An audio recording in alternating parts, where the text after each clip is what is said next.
Misalkan tingkat pemahaman siswa itu kan tidak bisa diukur secara langsung, ya. Jadi data tersebut bersifat kualitatif.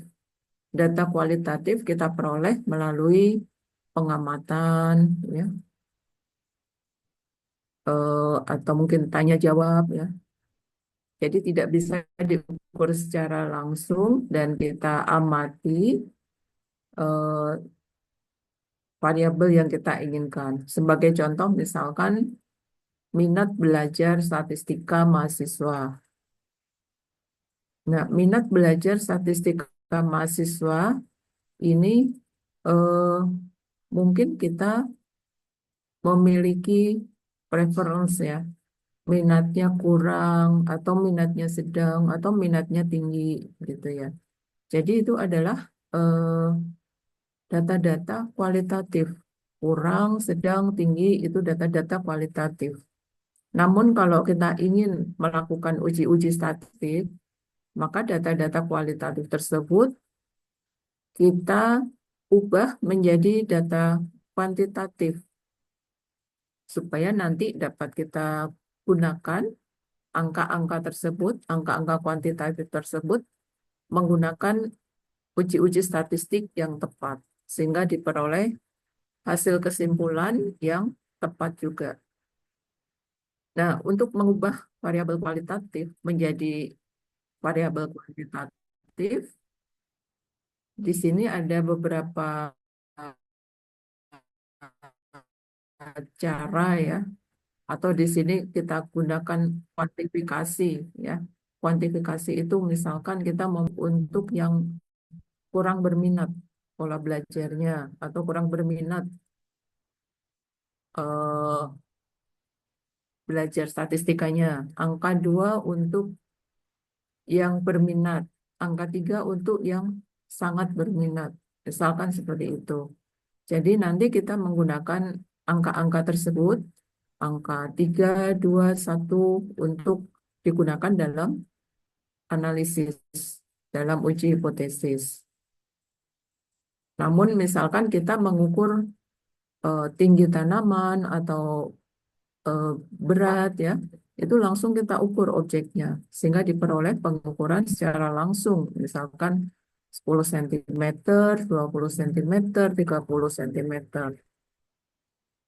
Nah, ini adalah data kita ada kualitatif dan kuantitatif.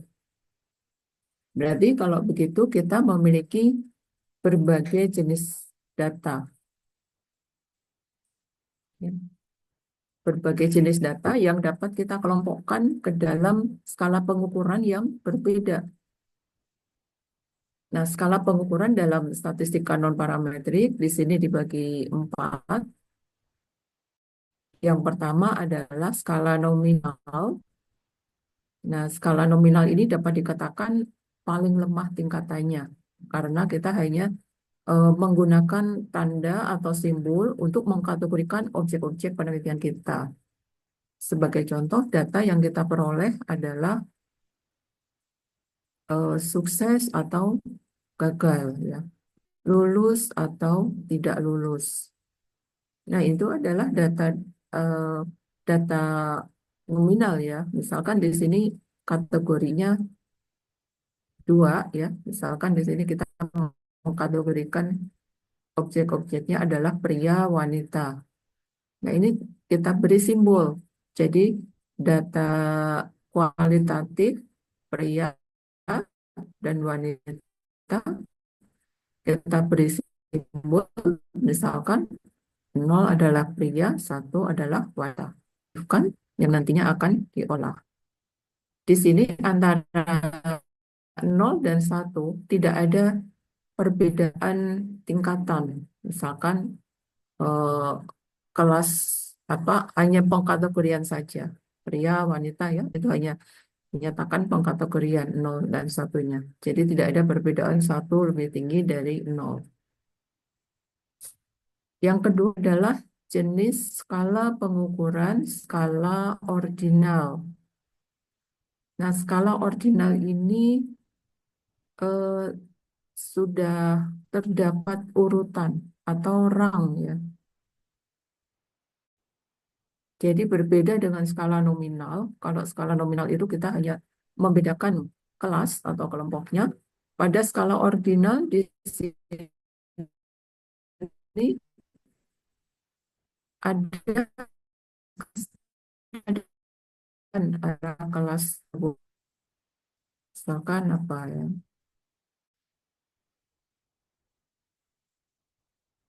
Ya, minat belajar statistika mahasiswa misalkan. Kita kelompokkan menjadi kurang berminat, berminat atau sangat berminat. Nah, di sini kita beri angka-angka orang berminat itu satu, berminat dua, dan sangat berminat itu tiga. Jadi angka satu, dua, tiga ini selain merupakan kategori dari minat mahasiswa, ini juga ada perbedaan tingkatan. Misalkan kalau dilihat dari perbedaan minatnya, maka angka 3 itu lebih tinggi minatnya daripada angka 2. Angka 2 lebih tinggi minatnya daripada angka 1. Jadi ini adalah skala ordinal, berupa skala ordinal minat siswa. Atau di rank, diberi urutan, ranking, atau tingkatan. Kita bisa membedakan minat mahasiswa itu. Misalkan si A minat kita beri nilai 2 ya, si B diberi nilai 3. Jadi bisa dibedakan bahwa si B ini lebih berminat daripada si A. Namun di sini jaraknya sejauh apa ya antara dia sangat berminat dan berminat itu, perbedaan minatnya sejauh apa kita tidak tahu. Jadi ini hanya mengurutkan tapi menghilangkan jarak ya, jarak. Misalkan di sini tidak berminat dengan berminat, itu tidak berminat belajar,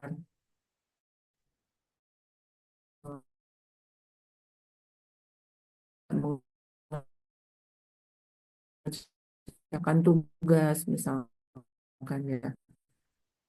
Kalau dibandingkan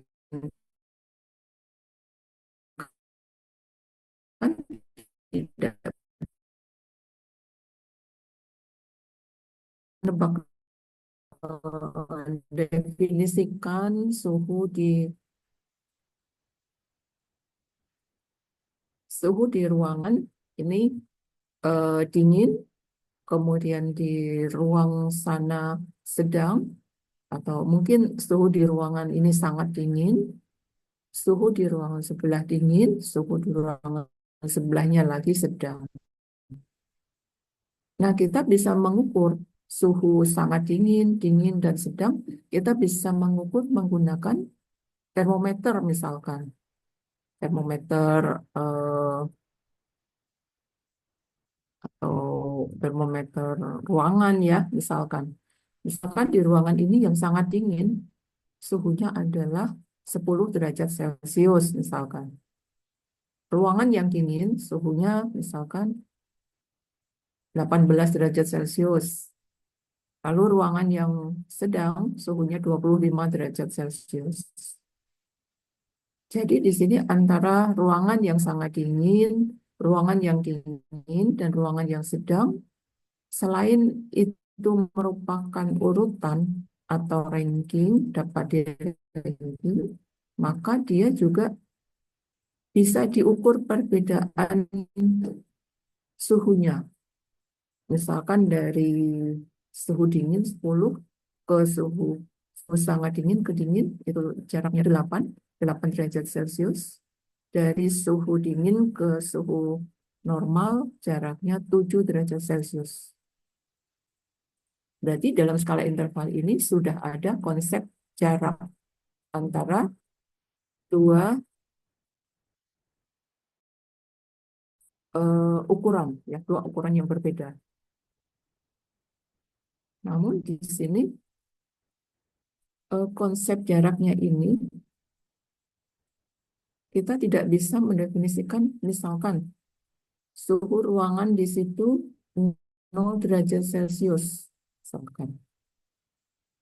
Apa sih definisi suhu ruangan 0 derajat Celcius itu? Nah, itu eh, agak sulit ya diterjemahkan dalam konsep jarak. Walaupun antara keadaan ruangan sangat dingin, dingin dan normal itu ada konsep jarak perbedaan suhu. Namun kalau kita menyatakan suhu ruangan ini 0 derajat Celcius, suhu ruangan ini -5 derajat Celcius. Lalu apa arti suhu 0 derajat Celcius di situ? Apakah ada standar? Maksudnya kalau 0 derajat Celcius itu eh, kriterianya begini, begini, begini, misalkan. Misalkan 0 derajat Celcius itu eh, apa ya, suhu yang bagaimana gitu. Apakah ada standar seperti itu? Ya. Di sini kita tidak bisa menyatakan standar untuk suhu 0 derajat Celcius atau standar untuk eh, artinya suhunya tuh yang diukur apanya ya 0 derajat Celcius, ciri-cirinya bagaimana? Karena berbeda kalau kita menggunakan skala Fahrenheit ya. 0 derajat Fahrenheit dan 0 derajat Celcius itu akan diperoleh suhu yang berbeda. Jadi tidak ada standar 0 derajat, suhu 0 derajat itu tidak ada. Atau skala pengukuran lain, pakai Reaumur. 0 derajat Reaumur tuh apakah sama dengan 0 derajat Celcius? Atau sama dengan 0 derajat Fahrenheit? Tentu tidak sama ya. Artinya di sini tidak ada standar untuk eh, angka nolnya. Kan biasanya kita pengukurannya itu standarnya dari nol ya. Ini tidak ada standar angka nolnya. Jadi di sini skala interval, dia sudah memiliki sifat skala ordinal dan konsep jarak juga sudah ada, namun tidak ada nol mutlak. Berikutnya skala rasio. Nah, skala rasio ini lebih tinggi dari skala interval. Jadi dia memiliki sifat skala interval ditambah ada nol mutlak. Artinya kalau apa nilainya nol ya benar-benar apa mutlak menggunakan pengukuran apapun sama nol. Sebagai contoh misalkan eh, berat beras ya beras dalam suatu eh, keranjang misalkan. Ada yang berat berasnya 5 kilogram ya 5 kilogram itu kalau dijadikan gram berarti 5.000 gram ya berbeda atau menggunakan eh, pound ya 5 kilogram sama dengan 10 pound angkanya berbeda untuk setiap ukuran yang nilai kilogram 5 yang pound 10 yang gram 5.000 misalkan ya setiap eh, satuan pengukuran memberikan hasil yang berbeda untuk menimbang satu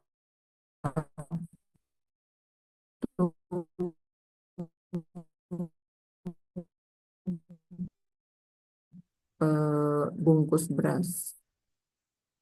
Jika 0 kilogram, ya kosong mungkin ya berasnya. Satuan pengukuran yang lain, misalkan menggunakan pon, ya sama, nol. Menggunakan gram juga nol.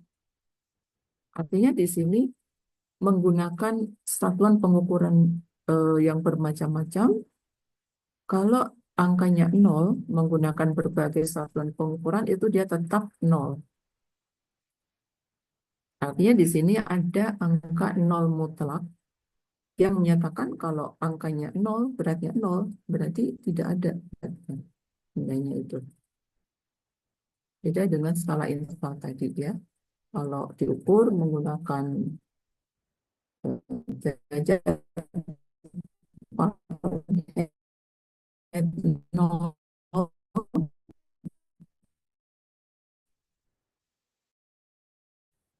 dengan derajat Celcius bukan nol, namun tidak memiliki nol mutlak.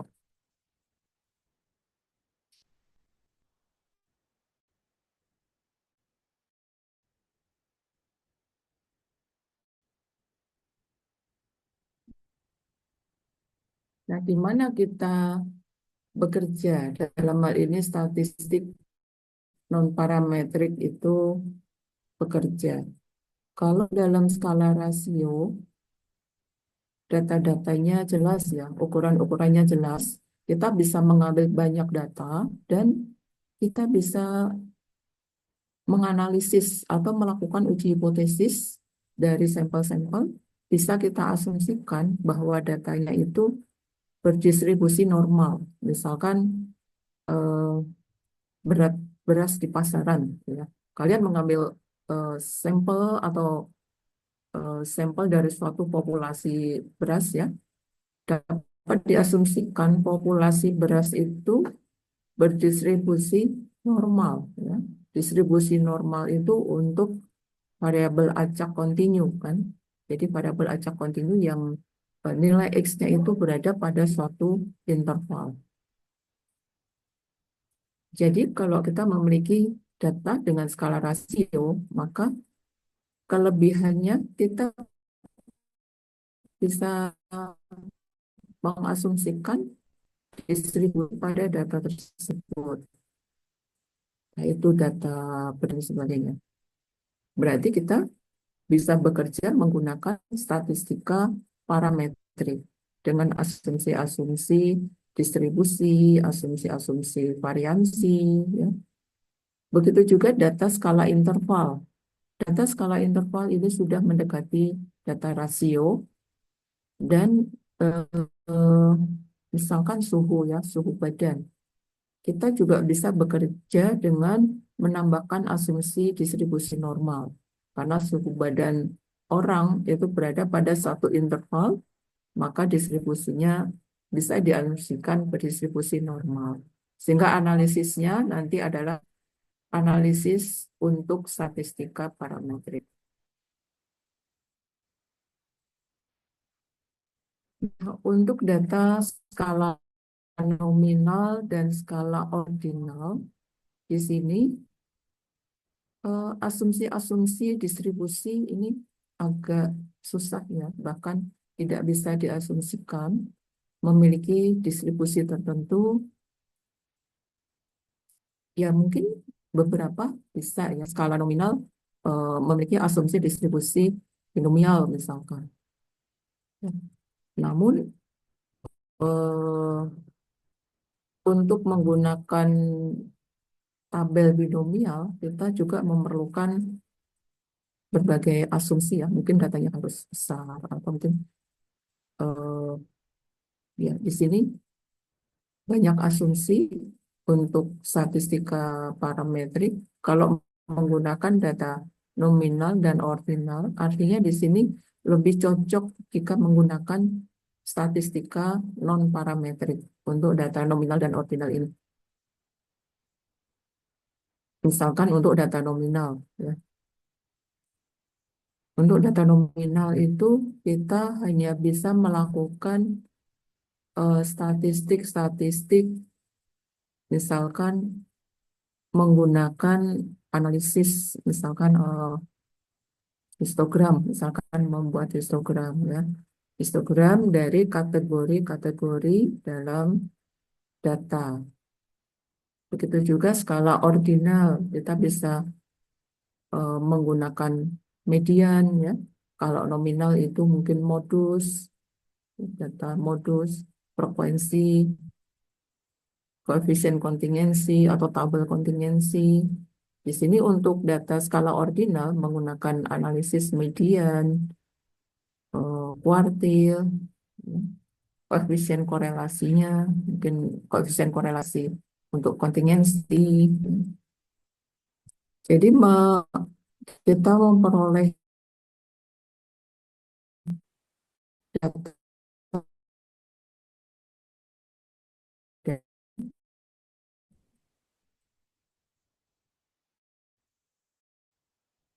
berakibat. Jadi untuk skala nominal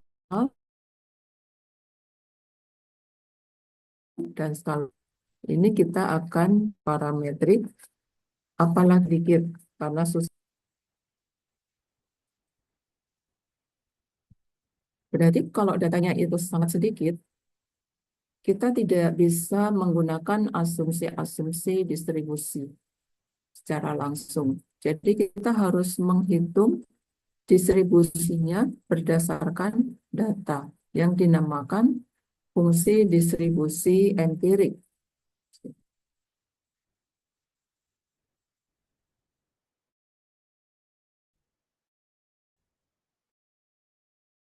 Oke, kita definisikan fungsi distribusi empirik. Definisi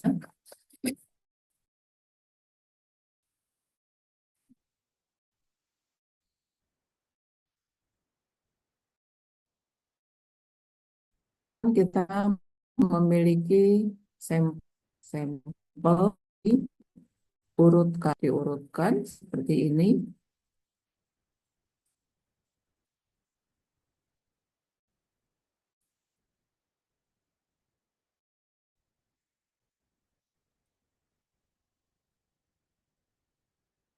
Kurang atau sama dengan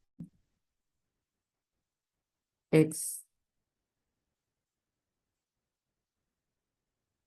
Jadi kita mengenal fungsi distribusi, yaitu kalau dalam statistika parametrik itu fx ya. Nah, fx ini definisinya adalah peluang peubah acak x lebih kecil sama dengan suatu nilai x. Nah, dalam distribusi empirik ini harus dihitung secara manual. Nah, secara manualnya di sini kita urutkan X1, X2 sampai Xn, misalkan X1, X2 sampai Xn. Sx di sini adalah fraksi Xi yang kurang atau sama dengan X. Jadi fraksi atau bagian Xi yang kurang atau sama dengan X. Jadi nanti kita eh, membuat dalam suatu fraksi atau proporsi. Proporsi XI yang kurang atau sama dengan X. Misalkan di sini ya, X-nya di sini. Berapa proporsi yang ada di bawah X kurang atau sama dengan X. Berarti ini ya yang kita amati. Di sini ada berapa X-nya? 2. 2 dari N. Berarti SX itu 2 per N. Misalkan seperti itu. Beda kalau X-nya di sini ya, atau X-nya di sini. Kalau X-nya di sini berarti SX-nya bisa saja banyaknya XI yaitu X1 dibagi dengan N ya, ada N. X-nya ini di mana, itu akan diperoleh nilai XX yang berbeda-beda.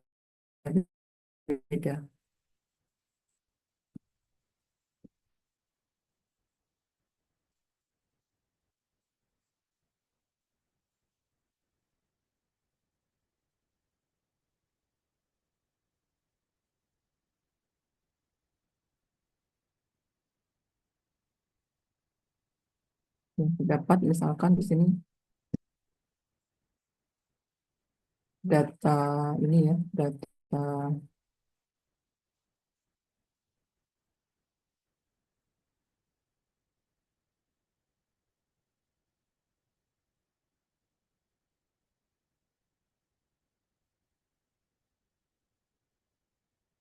data amatan ya, data amatan kita sebagai contoh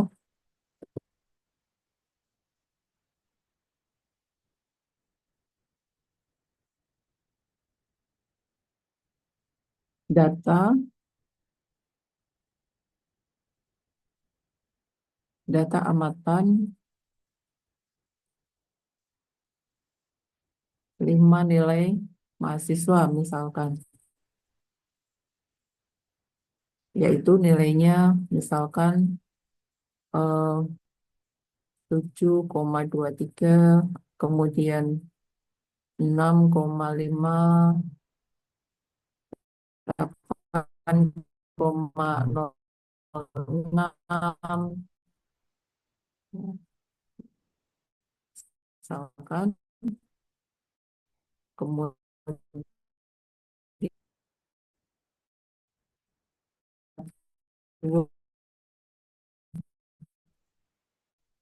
kemudian 6,2 ya. Kan misalkan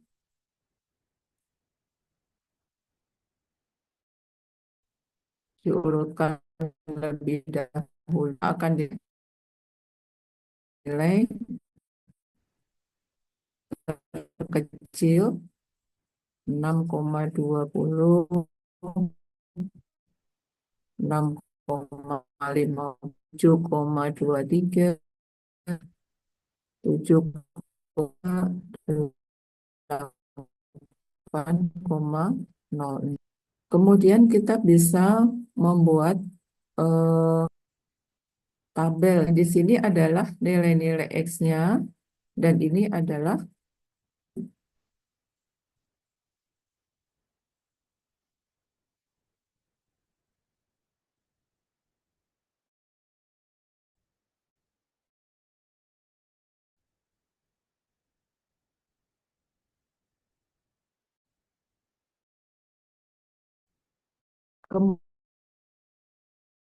kemudian di peluang muncul ini hanya 1/5, peluang 1/5.